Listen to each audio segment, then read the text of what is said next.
दोस्तों, ये जो चीज़ आप यहाँ पर देख रहे हैं, अगर आपको ये कहीं पर मिलती है या फिर आपके पास है तो इसे फेंकिएगा मत। इसका यूज़ अपने गार्डनिंग के लिए करिए। इस तरह से कलेक्ट करके इसे रखिए और जैसे आवश्यकता हो इसका यूज़ अपने पौधों के लिए ज़रूर करिए। हाय एवरीवन, मैं हूँ अर्चना और स्वागत है आपका मेरे channel plants care and crafts में। दोस्तों, गार्डनिंग में आपने राइस हस्क के बारे में, उसका यूज़ और उसके फ़ायदे, इसके बारे में बहुत कुछ सुना होगा, लेकिन शायद ही आपने जो व्हीट हस्क होता है यानी कि गेहूं की भूसी, तो इसके बारे में शायद ही आपने सुना होगा। इसका यूज़ गार्डनिंग में बहुत ही ज़्यादा बेनिफिशियल होता है।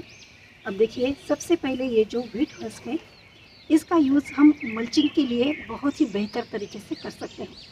जैसे कि गर्मियों के दिनों में मिट्टी बहुत ज़्यादा मात्रा में सूख जाती है, ड्राई हो जाती है, और अगर एक आध दिन हम भूल जाते हैं गमलों में पानी डालना, तो उसकी वजह से हमारे जो पौधे हैं वो सूख जाते हैं। तो अगर हम इस व्हीट हस्क का यूज़ हमारे गमलों की मिट्टी में करते हैं तो हमारे गमलों की जो मिट्टी है वो जल्दी से सूखेगी नहीं, उसमें नमी बनी रहेगी।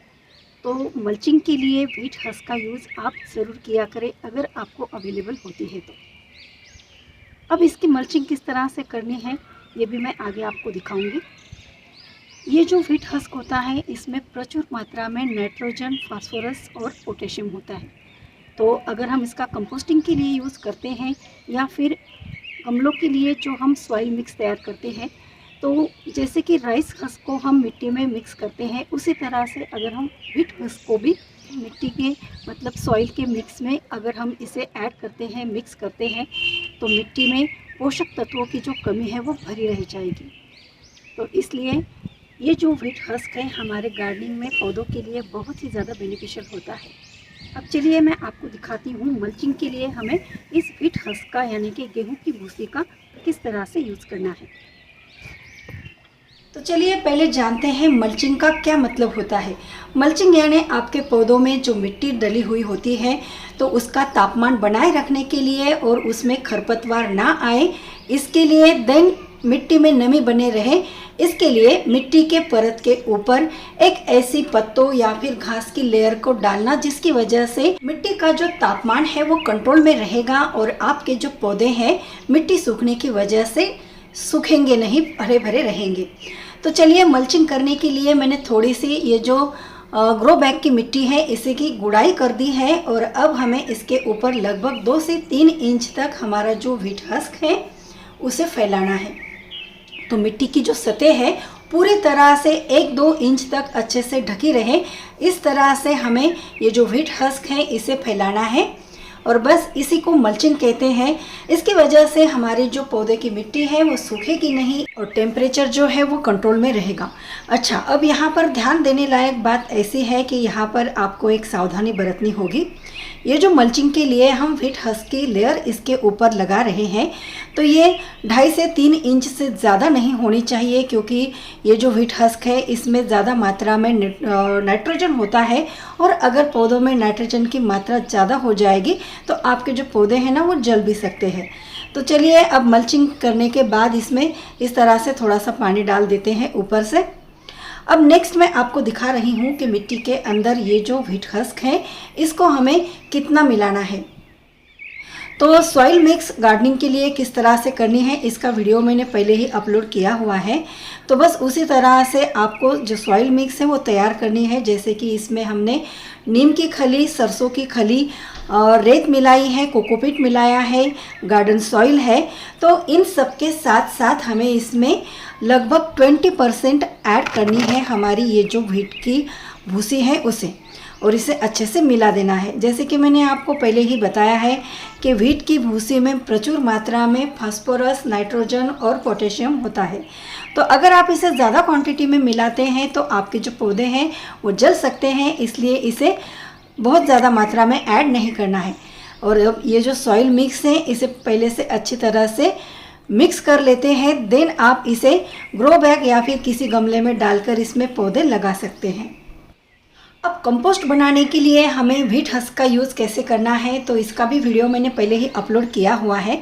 तो जैसे कि हम कंपोस्ट करने के लिए किचन वेस्ट का यूज़ करते हैं, तो मिट्टी, सूखी पत्तियां और किचन वेस्ट, इनकी एक एक लेयर डालते हुए एक लेयर हमें इसी तरह से इसमें डालनी है हमारे व्हीट हस्क यानी कि गेहूँ की भूसी की। और हम जो ऑनलाइन कुछ परचेस करते हैं तो जो कार्टन्स होते हैं उसके भी टुकड़े आप कंपोस्ट के लिए डाल देंगे तो ये जो कंपोस्टिंग की प्रक्रिया है और भी ज़्यादा जल्दी होगी। तो इसी तरह से कंपोस्टिंग में जो सूखे हुए पत्ते होते हैं, गार्डन का सॉइल होता है और किचन वेस्ट और गेहूं की भूसी, इसकी एक के ऊपर एक लेयर बनाते हुए आपको इसका किचन कंपोस्ट तैयार करना है। अब पौधे लगाने के लिए आपको गमले या ग्रो बैग भरने हैं, तो कम से कम मिट्टी में भरने के लिए देखिए जो हमारा गार्डन का सूखा कचरा और किचन वेस्ट होता है, इसे नीचे मिट्टी की एक लेयर के ऊपर पूरा वेस्ट डाल दीजिए, सूखे पत्ते डाल दीजिए। मैंने जैसे कि यहाँ पर डाले हुए हैं, कुछ किचन वेस्ट भी डाला है, थोड़ी सी मिट्टी इसके ऊपर डाल दीजिए और देन हमें इसके ऊपर लगानी है लेयर हमारे व्हीट हस्क की। इसे कुरेद कर मैं आपको इसलिए दिखा रही हूँ कि मैंने ग्रो बैग के नीचे बॉटम में थोड़ी सी मिट्टी और जो हमारा गार्डन का सूखे पत्ते या फिर स्टेम्स होते हैं, देन किचन का वेस्ट होता है, उसे डाल दिया है और इसी के ऊपर मैं डाल रही हूँ हमारा व्हीट हस्क। तो इससे क्या होगा कि गमलों में मिट्टी जो है वो बहुत ही कम लगेगी। अभी मैं थोड़ा थोड़ा ही डालकर आपको दिखा रही हूँ क्योंकि मैंने एक हाथ में कैमरा पकड़ा हुआ है। तो मैं आधे से ज़्यादा जो गमला है ना, इसी से भर देती हूँ और देन आधे गमले में मिट्टी डाल देती हूँ। तो आपका जो पूरा गमला है, बस आधे मिट्टी में ही आपका काम पूरा हो जाएगा। गमले आपके हल्के रहेंगे और मिट्टी भी कम लगेगी। और दोस्तों, ये जो ग्रो बैग्स आप यहाँ पर देख रहे हैं, इन्हें मैंने घर पर ही तैयार किया है चावल के बोरे से बिल्कुल फ्री में। तो इसका वीडियो पहले ही अपलोड किया हुआ है, लिंक आपको डिस्क्रिप्शन बॉक्स में मिल जाएगा। तो दोस्तों, इस तरह से 4 ज़बरदस्त तरीके से आप गेहूं की इस भूसी का यूज़ अपने गार्डनिंग के लिए कर सकते हैं, जिससे कि आपके पौधों की मिट्टी में नमी भी बनी रहेगी, उसमें साथ ही साथ कोई फंगस नहीं लगेगा और जो अनावश्यक उसमें कीचक होते हैं वो भी नहीं पनपेंगे। तो गेहूं की भूसी का यूज़ करके अपने गार्डनिंग को और भी ज़्यादा आसान बनाइए। इसका और एक फ़ायदा ये भी है कि अगर आप गेहूं की भूसी का यूज़ करते हैं आपके गमलों में डालने के लिए, तो मिट्टी का भी कम यूज़ होगा। कम मिट्टी के साथ आप अपने गमले भर पाएंगे। तो इस तरह से गेहूं की भूसी का यूज़ करिए और आपके जो अनुभव है मुझे मेरे चैनल पर ज़रूर शेयर करिए। तो अगर आपने मेरे चैनल को सब्सक्राइब नहीं किया है तो फटाफट चैनल को सब्सक्राइब करिए, क्योंकि गार्डनिंग के लिए इसी तरह से यूज़फुल वीडियोज़ मैं आपके लिए लाती रहती हूँ। तो चलिए फिर से मिलते हैं ऐसे ही नेक्स्ट गार्डनिंग वाले आइडियाज़ और वीडियो के साथ। तब तक के लिए बाय और थैंक्स फॉर वॉचिंग।